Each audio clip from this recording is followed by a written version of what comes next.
Welcome friends to my channel relish food. এসে পড়েছি আবার। আশা করি সবাই ভালোই আছেন, আমরাও ভালো আছি।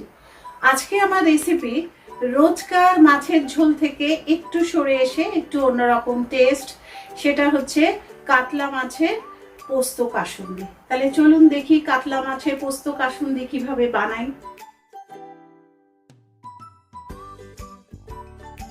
তাহলে বললাম কাতলা মাছের পোস্ত কাসুন্দি করতে আমার কি কি লাগছে আমরা একবারে দেখে নেই।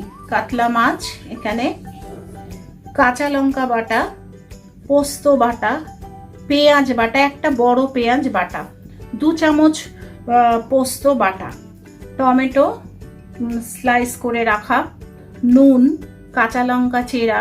এখানে 2 রকমের লঙ্কা আছে, একটা হচ্ছে ঝাল লঙ্কা আর একটা হচ্ছে কাশ্মীরি রেড চিলি, হলুদ, কালো জিরে, কাসন্দ, এছাড়া লাগছে সর্ষের তেল।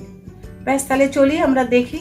কড়াই বসিয়ে দিয়েছি, গ্যাস অন করে দিলাম, কড়াই গরম হওয়ার ওয়েট করছি। সর্ষের তেল দিয়ে দিলাম।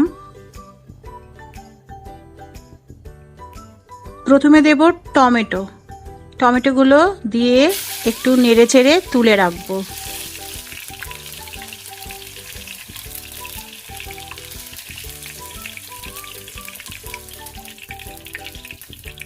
তুলে রাখলাম টমেটোগুলো। এই তেলেই এখন টমেটোগুলো হয়ে গেল, এই তেলেই এখন মাছ ভাজবো। মাছ দিয়ে দিলাম। মাছগুলোকে খুব কমও নয় খুব বেশিও নয়, একটা মাঝামাঝি অবস্থায় ভেজে তুলে নেব। যখন তুলবো তখন দেখাবো। সাইডগুলো উল্টে পাল্টে একটু ভাজতে হবে।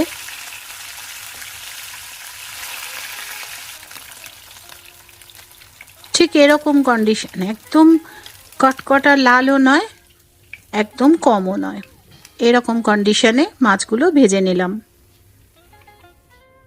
ওই তেলেই কালো জিরে ফোড়ন দিয়ে তার মধ্যে চেরা 2 কাঁচা লঙ্কা দিলাম। পেঁয়াজ বাটা ওর মধ্যেই দিয়ে দিলাম। পেঁয়াজ বাটাটা একটু নেড়ে চেড়ে ওর মধ্যে একটু জল দিতে হবে যাতে অন্য মশলা না পুড়ে যায়। একটু নাড়াচাড়া করে একটু জল দিলাম।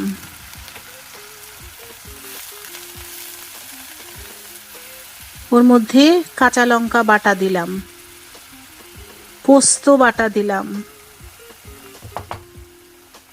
এবার এই সবটা একটু নাড়বো। এর মধ্যে এবার হলুদ গুঁড়ো, 2 রকমের লঙ্কার গুঁড়ো দিয়ে নাড়তে থাকলাম। ওর মধ্যে চিনি দিলাম পরিমাণ মতো।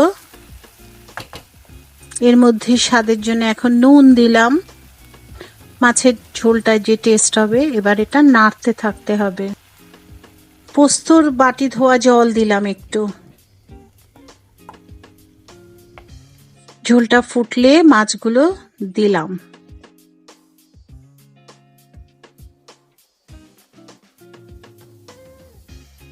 আর একটু নুন দিলাম। একটু নেড়ে চেড়ে এখন ঢাকা দিয়ে দিতে হবে।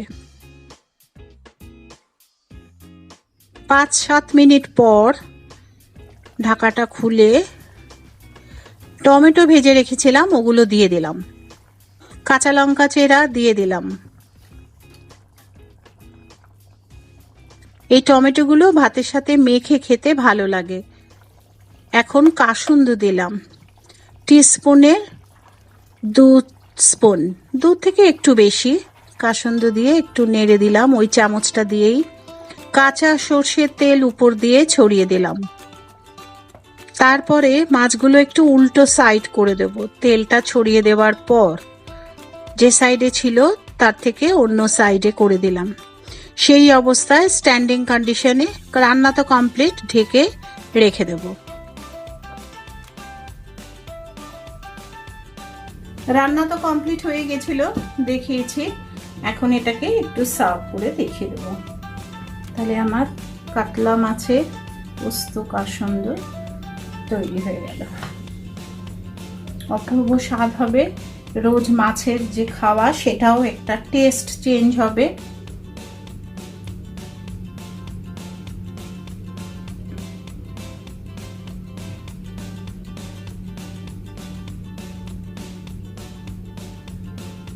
তাহলে আমি দেখিয়ে দিলাম যে কিভাবে আমরা কাতলা মাছ, এটা রুই মাছ দিয়েও করা যাবে পোস্ত কাসুন্দ। তাহলে এতক্ষণ আমার সাথে থেকে দেখলেন যে কাতলা মাছ বা রুই মাছ দিয়েও করা যাবে পোস্ত কাসুন্দি। খুব অল্প ইনগ্রেডিয়েন্টস যা ঘরেই আছে তাই দিয়েই করতে পারলাম, পুরোটাই দেখেছেন। টমেটোটা ভেজে তুলে রেখেছিলাম, লাস্টে দিলাম, তার কারণ টমেটোটা আস্ত আস্ত থাকবে, ওটা ভাতের সাথে মেখে খেতে ভালো লাগবে। তাহলে একবার ট্রাই করে দেখবেন যে কিরকম লাগে, রোজকার মাছের একরকম রেসিপি থেকে একটু হাটকে। তাহলে আজকে এই পর্যন্তই। আবার সেই এক কথায় আসি, আমার চ্যানেলটাকে লাইক করবেন, শেয়ার করবেন, যারা নতুন দেখছেন তারা একটু সাবস্ক্রাইব করবেন, পাশে থাকবেন। আপনাদের পাশে থাকাটা আমার খুব জরুরি।